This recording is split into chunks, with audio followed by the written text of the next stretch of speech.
Here we have a problem where a steel bar of 2 meter length and uniform section of 600 mm square is suspended vertically and loaded as shown in the figure. E is given as 2.05 into 10 to the power 5 Newton per mm square. We have to determine the total elongation of the bar. Here, first of all,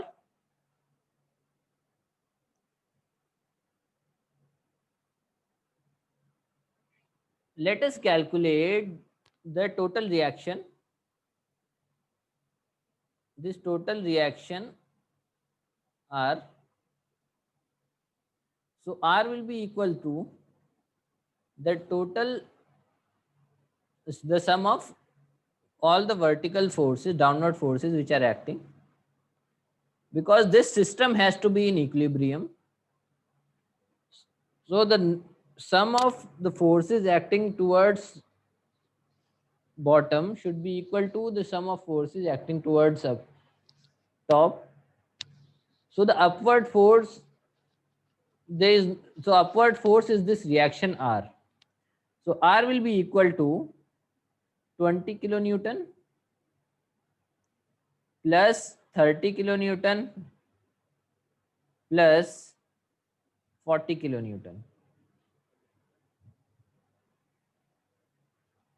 So the value of R comes out to be 90 kilonewton. Now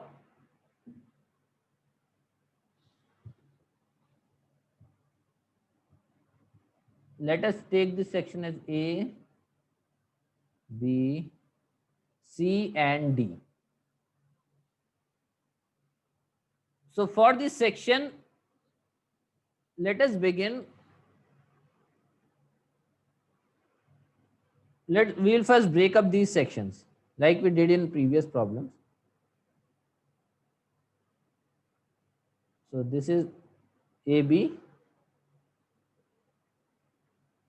BC,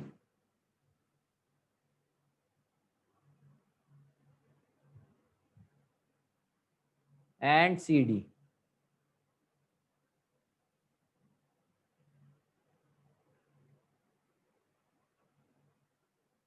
We will draw the free body diagrams. First of all, let us start from this portion CD. 40 kilonewton is acting downwards.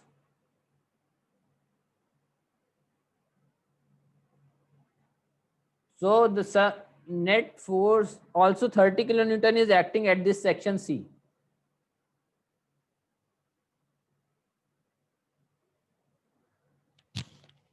So but we know that 40 kilonewton should act upward direction in this direction. यहाँ पर अगर 40 kilonewton force total आनी चाहिए तभी ये system पूरा equilibrium में होगा. तो उसके लिए अगर यहाँ पर एक 70 kilonewton की फोर्स लगाएंगे तभी जाके जो है इस सेक्शन पे टोटल फोर्स जो है 40 kilonewton होगी, तभी ये इक्विलिब्रियम में आएगा सेक्शन, ये बॉडी CD.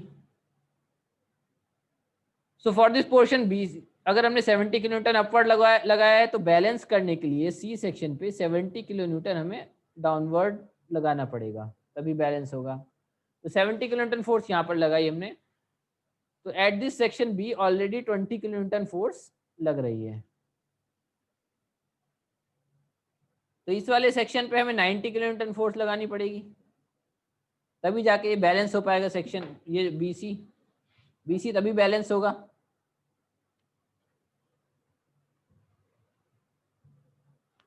तो अब हम देख रहे हैं, तो यहाँ पर अगर हमने 90 kilonewton फोर्स लगाई तो उसके लिए 90 kilonewton फोर्स अपवर्ड लगाई, उसे बैलेंस करने के लिए 90 kilonewton फोर्स डाउनवर्ड लगानी पड़ेगी. और यहाँ पर एक रिएक्शन आर एक्ट कर रहा है जिसकी वैल्यू ऑलरेडी 90 kilonewton है. तो ये हमने फ्री बॉडी डायग्राम्स बना लिए हैं. तो नाउ अभी फ्री बॉडी डायग्राम बन गए, तो टोटल इलॉन्गेशन निकालने के लिए हम जानते हैं total elongation will be equal to delta is equal to delta 1 plus delta 2 plus delta 3. तो इसके लिए डेल्टा 1 क्या होगा, delta 1 is equals to P L upon A E, where P is the force 90 kilonewton,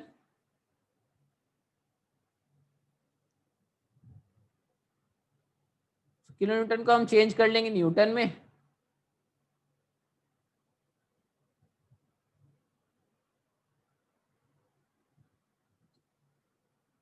तो it will B 90 into 10⁻³ ये हो गए P, length is 0.75 meter, meter को एम में कन्वर्ट करेंगे तो इसको भी 10⁻³ से मल्टीप्लाई कर देंगे। Area of cross section is given as 600 mm²। Already area given है, डायमीटर गिवन नहीं है। mm² में एरिया गिवन है। E is given as 2.05 into 10⁻³ sorry 10⁵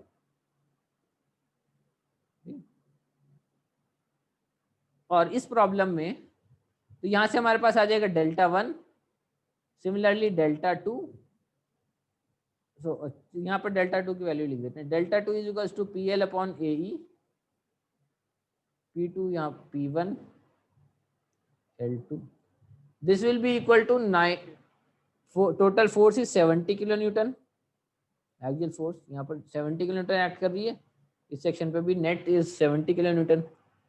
तो 70 किलो न्यूटन को फिर से हमें करना पड़ेगा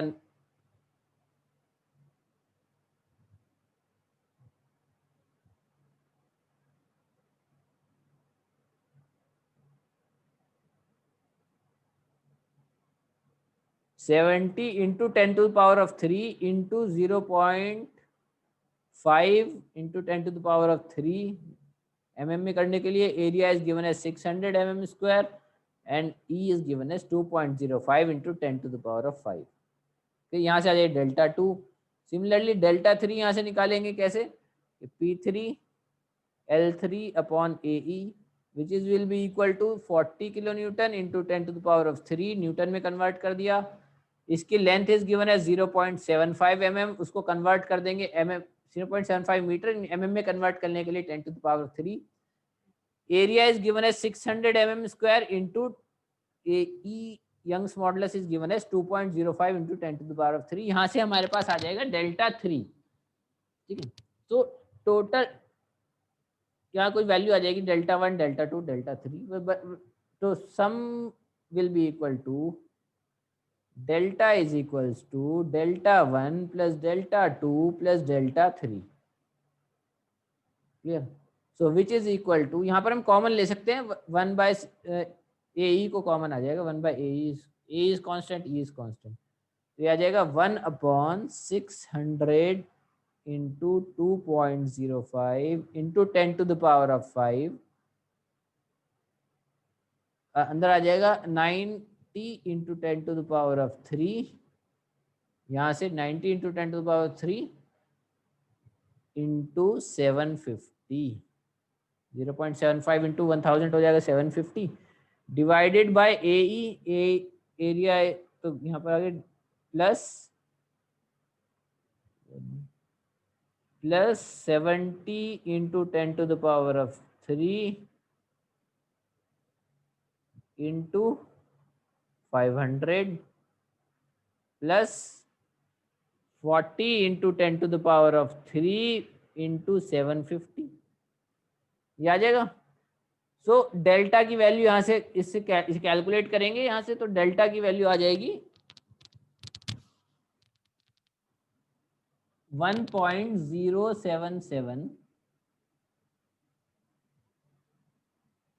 mm. This is the total elongation of this bar. Clear? ऐसे केसेस में जब कि हमारे पास कोई भी एक चीज जो जिस कॉमन हो, जैसे यहाँ एरिया कांस्टेंट है, या एरिया कांस्टेंट है और ई कांस्टेंट है, तो इसे हम जब ऐड करने के लिए कॉमन ले सकते हैं, जिससे कैलकुलेशन इजी हो जाती है, ठीक है। यहाँ से हमने टोटल इलॉन्गेशन निकाल लिया। अब एक तरह की प्रॉब्लम और हो सकती है, we will just see to it.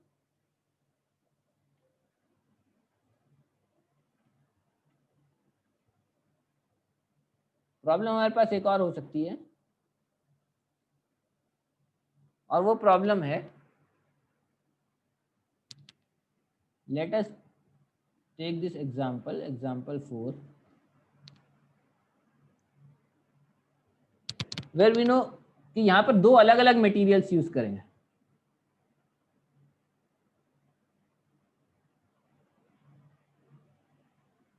एक रॉड बनाई है using two different materials, so this is aluminium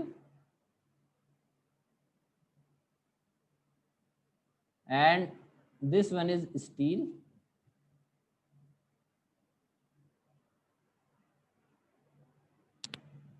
यहां पर एक फोर्स एक्ट कर रही है,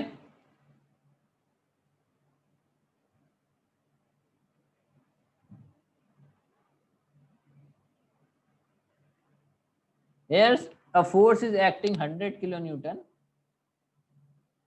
another force is acting here as 150 kilonewton. At this section here a force is acting 50 kilonewton.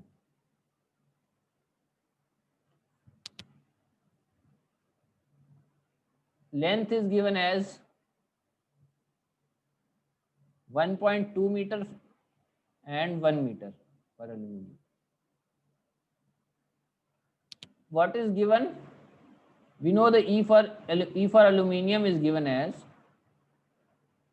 0.7 into 10 to the power of 5 Newton per mm square. E for steel we know that is 2.05 into 10 to the power of, here it's given as 2 into, in this problem it is given as 2 into 10 to the power of 5 Newton per mm square.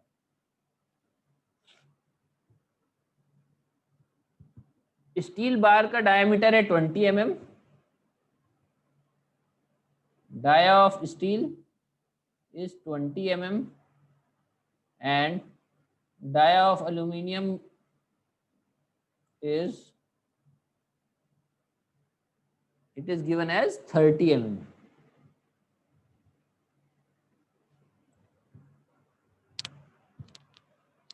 So now we have to find out the total deformation of the bar या total कितना इसमें deformation होगा. We have to find out to delta.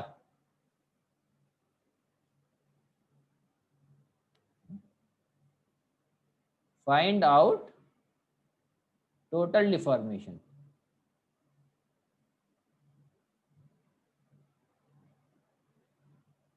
तो इसमें क्या करेंगे,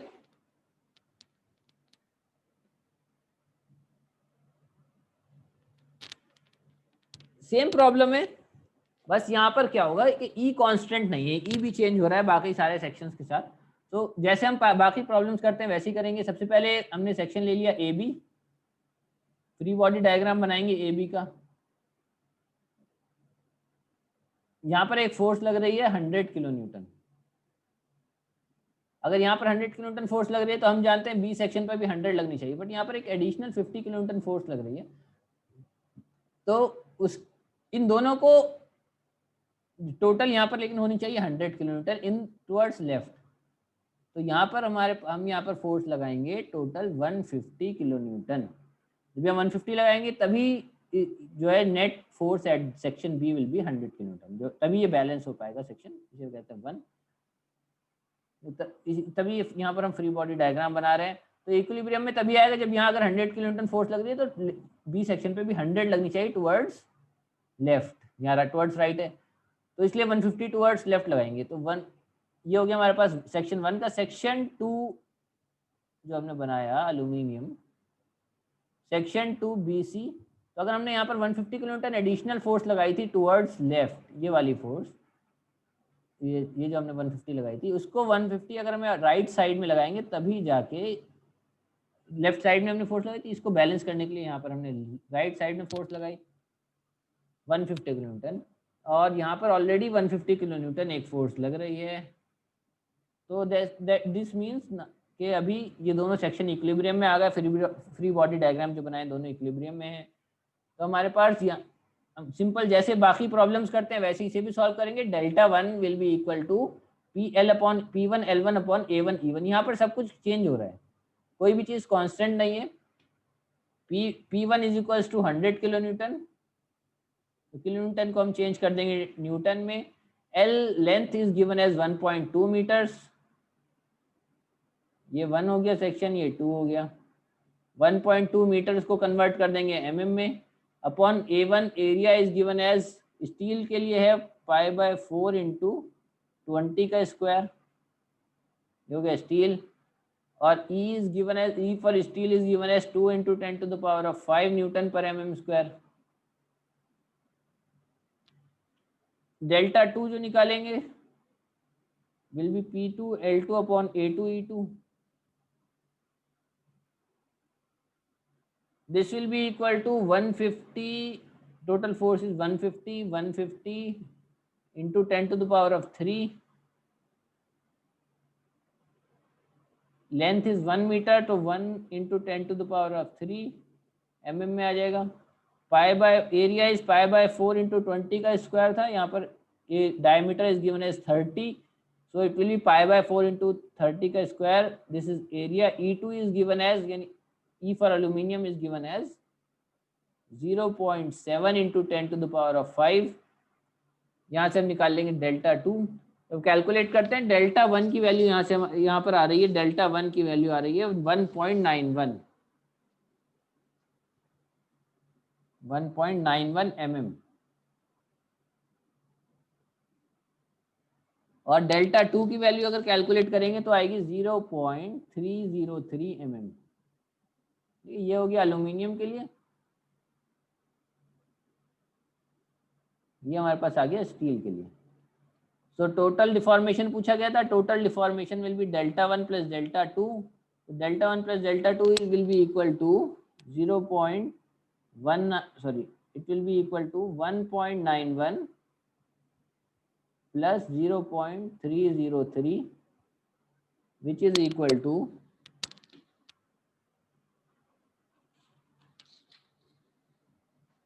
2.213 mm. This is the total deformation. Clear? तो अगर अलग अलग मटेरियल हो, यानी कोई भी अलग अलग मटेरियल अलग हो जाए या सेक्शन अलग हो जाए, उसको हम इसी मेथड से, इसी प्रोसीजर को फॉलो करते हुए, इसी मेथड से हम इसको टोटल डिफॉर्मेशन कैलकुलेट कर सकते हैं। क्लियर?